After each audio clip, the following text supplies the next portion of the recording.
The state has redesignated the country as raising countries of fresh particular concern, raising fresh questions on rights, security, and diplomacy. This prompted a U.S. congressional hearing to examine why the decision was made and what it means for bilateral relations. To learn more now, we look at why the move was made and what it means for Africa's largest democracy. Hello and thank you for joining us on World Now. I'm Olamide Adeyemi.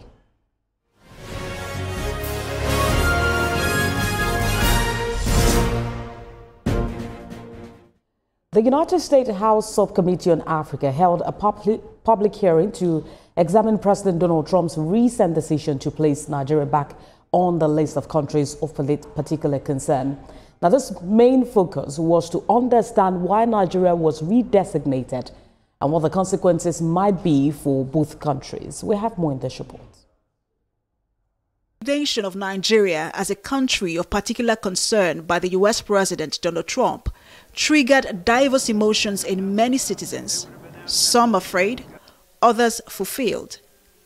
Many of the population were left confused with questions of what next on their lips. About 3 weeks after, this session in the U.S. Congress may have given perspective to what the concerns are. It's unacceptable in a free and democratic society to have laws, period. They are not only imposing on somebody's free speech, imposing on their right to practice their own religion freely. And when blasphemy laws are used as a tool, mob or bandits, whatever you want to call them, to attack Christians, it shows the laws are a problem per se. It's one of the reasons, one of the many reasons why it opposes these laws, and it's one of the reasons why Nigeria is on the CPC list, because these Sharia laws are being used as a bludgeon against Christians oftentimes. The Nigerian Constitution prohibits the ownership of firearms. But somehow, Fulani militants operating in the middle belt of region of the country armed. And we're not talking about ISIS, we're not talking about Boko Haram. Why hasn't there been some type of or campaign by the Nigerian government to disarm these militants that are operating there, where we're seeing a lot of this killing that is access to AK-47s and other small arms to slaughter Christians, is then that you've been talking to the Nigerian government about, because I think it would actually have a serious impact, and I raised with the Nigerian government officials when we met with them. The Nigerian government lacks the means to protect community groups that kill indiscriminately. To be clear, this does not abdicate the Nigerian from responsibility. A government's duty is to protect its people, and when there's a failure to do so, neglect or corruption or governance, leaders must be held accountable. Capacity within Nigerian institutions to maintain peace is a real question. We should be asking what the U.S. is doing to help Nigeria build that capacity. Are we offering real partnerships or just threatening airstrikes and sanctions? Instead, are we thinking about technical support, training, and investment in the institutions that prevent violence in the Some participants highlighted the complex nature of the issue as being beyond religion. They cautioned against a one-sided narrative and proposed a broader approach to finding a resolution to the numerous conflicts. There are conflicts that are specifically driven by religion. And there are some other conflicts that may have specific drivers. Where the challenge is now, or where the problem is when everything is lumped in together. You know, working for several years in the Middle Belt, when a conflict breaks out and people say, oh, it's a farmer-header conflict. It's a farmer-header conflict. Now, every type of conflict in the Middle Belt becomes a farmer-header conflict. But we need to take the time and take the step to actually identify which of these conflicts are driven specifically because of disputes between farmers and herders, and then which of these conflicts are just plain old criminality, as some of them are, and then which of those conflicts are actually driven because people might be targeted because of their faith. And I think this is where we miss the point when we do not acknowledge the complexities within Nigeria, when we use a single story to define the conflict. This is why we've not been able to find viable solutions. Nigeria wants and needs the United States. And I think that many Nigerians have come to this country and continue to come to this country for education, for investment reasons, or to live. And they are among our most successful, if not the most successful immigrant group. So I think that they have a lot to gain, and they know that from a relationship with the United States. I think I'm encouraged that the Nigerian government has an extremely high-level delegation over here talking to the Trump administration about how to improve relations. If anything is missed through the whole session, it will not be the urgent need for the government to rise and take decisive action and address the different levels of insecurity in the country. The Nigerian government is urged to purge the institutions of entanglements that contradict the very responsibility of government. Joining us now to discuss Nigeria's redesignation as a country of particular concern is Ambassador Joe Keshi, former permanent secretary at the Ministry of Foreign Affairs. He joins us via Zoom, and also I'm joined by Temitope Olodo, a security consultant and analyst, also joining us via Zoom. Gentlemen, it's good to have you join us at this time. Thank you for having me. So let's start with you, Temitope. For a lot of people who were able to follow that hearing, it seemed like it was a more nuanced process than what some persons were really expecting, because aside to those who were pushing for this designation, there were also some people who, sort of have a more balanced opinion. But let's start with your own impression of how that hearing really went down. For me, it was an embarrassment. I was not happy that such hearing was happening.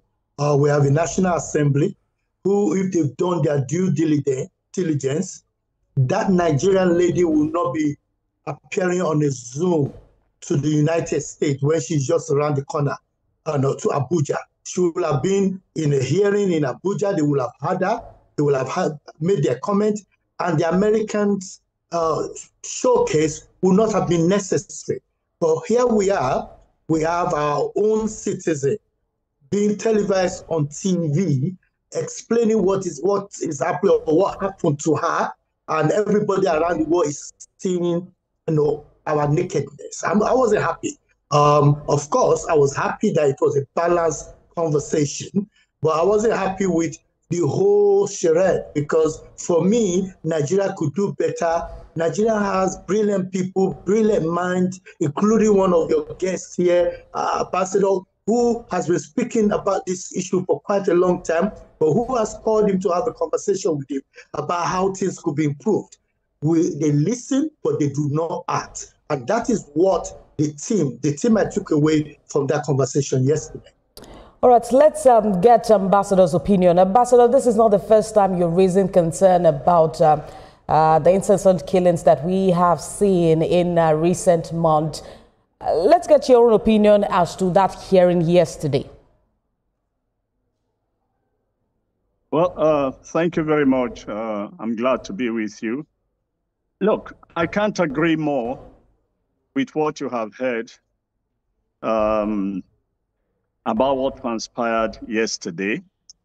Like the gentleman, I particularly not just wasn't happy, was embarrassed by the whole exercise. I had said in some other platforms that with the situation which we found ourselves, the President of the Federal Republic of Nigeria should have spoken to us long ago to rally around support. That is what presidents do when you are in this kind of situation. The National Assembly should have held a hearing, like he said, about the situation to try to find out exactly, what happened and how to make recommendations to the president. But we allowed Washington to do that for us. And I hope Nigerians heard the reoccurring statements or themes about Nigeria itself. Our institutions were described as ineffective, disorganized, poor leadership. Our country was described as having poor leadership, institutions weak, corruption, lack of political will. You just name it. And these are things we in this country, many of us in this country have been urging the government to try and resolve. And I have repeatedly asked the question, how on earth do anybody in this country explain that for 15 years, we've just been making excuses about something that is apparent to us? We can't even explain what is going on. Nobody has given us an idea. We are just speculating about who the sponsors are. And you remember they actually talked about the fact that the rascals, as somebody called them, you know, nobody has been brought to justice one way or the other. And this thing continues. And in the midst of it all, kidnappings are still going on. The bandits are still operating everywhere. And so when your country is described as incompetent, your institutions weak and ineffective, your leadership doesn't know what they are doing. How do you expect some of the statements, I'm hoping you can hear me. Some of the statements made by the lady who resided in the Middle Belt, she cited some issues talking about that some attacks are just plain criminality and some are being regarded as former elder clashes. But what I want to really ask you is the U.S. intervening really at this point, is that going to provide an actual end to what we are seeing at the moment? Madam, as we like to say, you can't expect the United States to come and solve your problems. You can't. We have a government, for goodness sake. We have leaders in this country, for goodness sake. They have the responsibility to solve this problem. And if they need foreign assistance, they can ask for it. We shouldn't pass our headache to others. If we want the United States to come and take over and then solve our problems, we could as well just say to them, come back. I mean, you have never been a colonizer of this country. Come and recolonize us. Can you imagine that the lady you are speaking of, in fact, in one of the recommendations she made, in fact, the first recommendation she made was to say that Nigeria should be encouraged or something along that line to appoint an ambassador in Washington. It is something routine that we've been saying for the last 2 years. Everywhere in the world, the first job of a president is to name his envoys.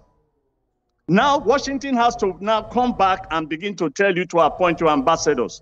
Washington now has to tell you about the state of your institutions. You want Washington to come and take over your military to help you fight your wars and to help you reorganize your justice system so that you can have the courage to go after the sponsors and deal with the sponsors. Come on, my lady, we should all be ashamed of ourselves. Ambassador, I understand that, you know, there has been a delegate who are going to be, you know, visiting Washington back and forth to ensure that, you know, this situation comes to an end. But I'll put you on hold for a moment. I just want to get Temitope's opinion.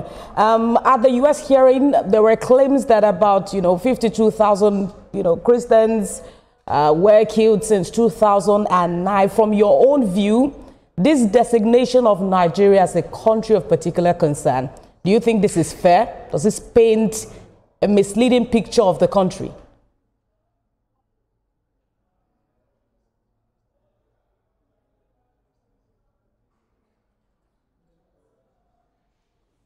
Temitope, I'm hoping you can hear me. I was asking you about some of the statements made at the hearing yesterday in terms of, you know, deaths of Christians killed in Nigeria since 2009. Yeah. Your own view, designating Nigeria as a country of particular concern, does it seem like this is fair to the government? Does this paint a misleading picture of our security situation at the moment?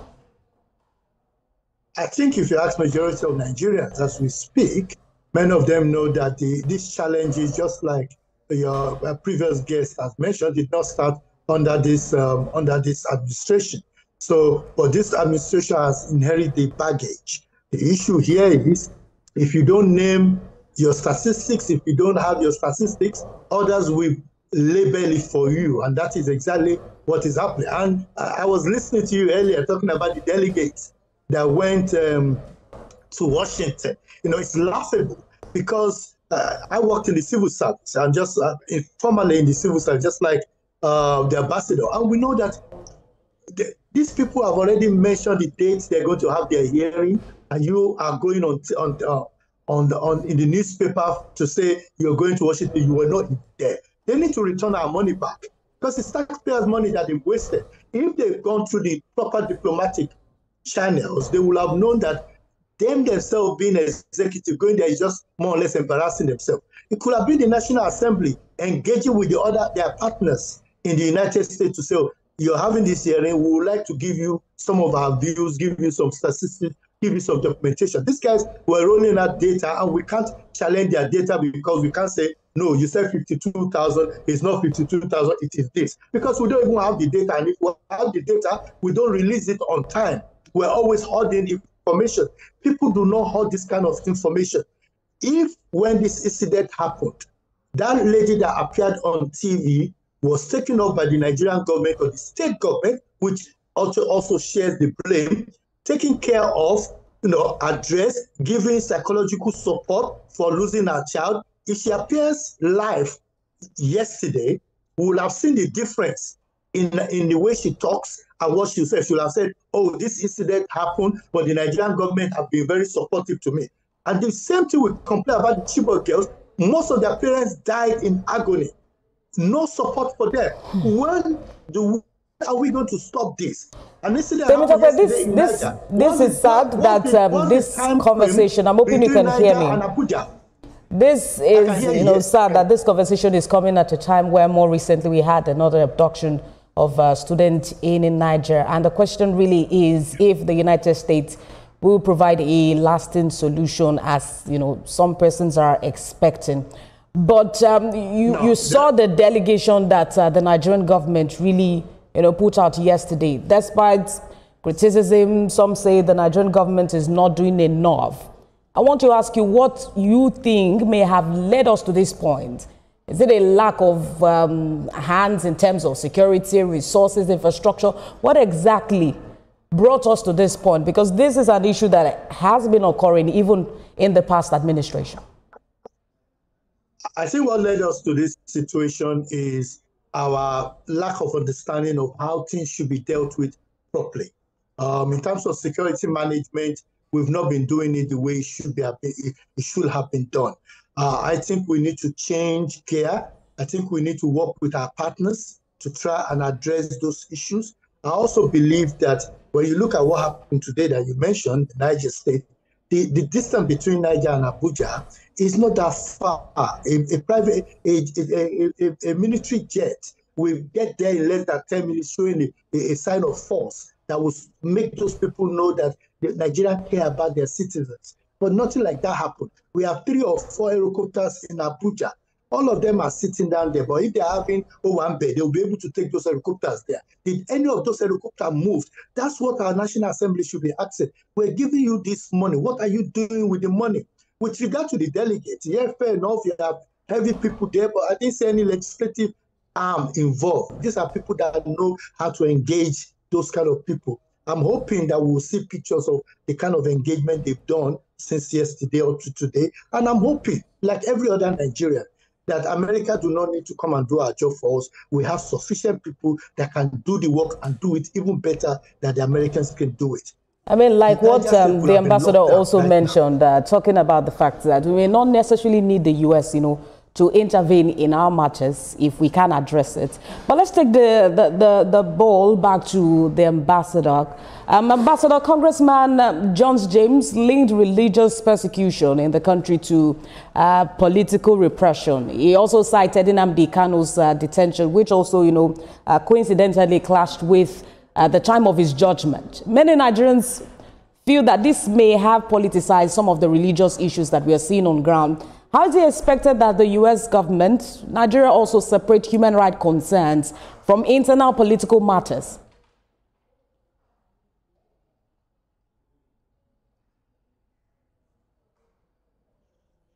Ambassador, I'm hoping you got that question.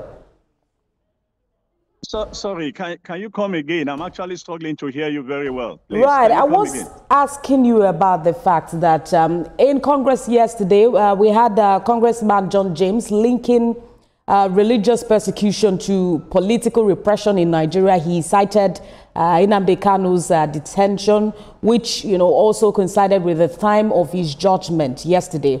And, many Nigerians feel that this is, sort of going away from the issue on ground, rather politicizing religious concerns.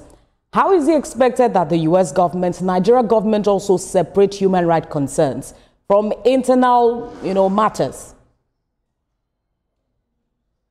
No, I don't think you are right to say many Nigerians. This is how we say things without even having the data to defend what we do say. Listen, let me just be very frank with you. And I've said it on other platforms. We do not live in a vacuum or in a world of isolation. I've said this many times, and I'll repeat it on your TVC here, that when I joined the service, it was fashionable to describe a diplomat as one who goes abroad to lie on behalf of his country. You cannot do that today. And if you listen to the chairman of that committee, how many times he told us how long he's been dealing with this issue, of religious persecution and political persecution in Nigeria.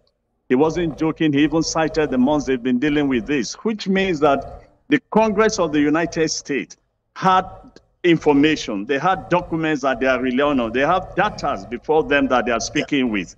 They are not speaking from the blues. And of course they have political operators on the ground. They have the ambassador, they have the CIA operating from this country, providing them all the information that they need. So the point is, we just need to get serious about a number of things in this country. This is a very crucial issue. It has lasted for too long. And like they were saying yesterday, it is time we just find a way to resolve this problem. Because if we do not resolve this problem as soon as we can, it's going to eventually consume everybody, whether you like it or not. Because as the hearing was going on in Washington about Christian persecution, Christian schools are being attacked in Nigeria. And of course, they are getting the report. Demonstrations about bring back our girls. They are getting they're also, being all over the world. And this goes back to what happened in 2014. Let's not forget that we are back to square one when this happened in 2014. And members of the current government were leading protests, describing President Jonathan, for example, as clueless. Should we also say that they too are now clueless? Because the problem they created in 2014, 2015 has escalated. Buhari came in with the hope and the promise to resolve the insecurity situation. He has compounded it. And now Tinubu has inherited it. So Tinubu has an obligation because he cannot exonerate himself from the problem. So Tinubu has an obligation to do his best to end this crisis, to end insecurity. And if he has the courage, if he can sum up the political will that they said is lacking, if he can sum up the political will and deal with the core issues. Look, where do these arms come from? Oh, everybody says from Libya. How many years ago from Libya? The drones that are reportedly now being used by Boko Haram, are they coming from Libya? And how on earth do we make this excuse that these arms are coming from Libya? We are not neighbors. We do not share border with Libya. So you begin to ask, and this is why we were described as incompetent, institutional weakness, that we could not intercept all these arms over the years. Who are the sponsors? Certainly not the people you see on the ground. They are not the ones who finance these things. They are not the ones who are providing the arms and ammunition. Who are the people, for goodness sake, that are providing the arms and ammunition? And where are they coming from? How do they get into Nigeria? When we do not share border with any of these countries we are naming, that all these arms are coming from there. So when you want to be objective, these are the questions you begin to ask yourself. There have been rumors of some of the politicians, particularly some of them in the north, who have been responsible for this thing. They have never been brought to justice. And part of what they were saying yesterday were, even where we know that Christian communities were attacked, they had information that they were going to be attacked. And at the end of the day, nobody was arrested. Nobody has been brought to justice. So the government that has a responsibility, first responsibility, the protection of its citizens. It failed to provide protection for the citizens. It also fails, Ambassador, to give justice even to the dead. We understand that designate he's been sent to the United States, Washington specifically, to provide an action plan as to what the next step really would be for Nigeria. We are hoping that this get resolved as soon as possible. Like you mentioned, it seems that we are back to the scratch in terms of security. But that's a fine place to leave the conversation for now. Thank you for joining us, gentlemen. Ambassador Joe Keshi, former permanent secretary at the Ministry of Foreign Affairs, Temitope Olodo, a security consultant and analyst. Thank you for joining us on board now. Thank you for having me. Thank you. Okay, thank you too.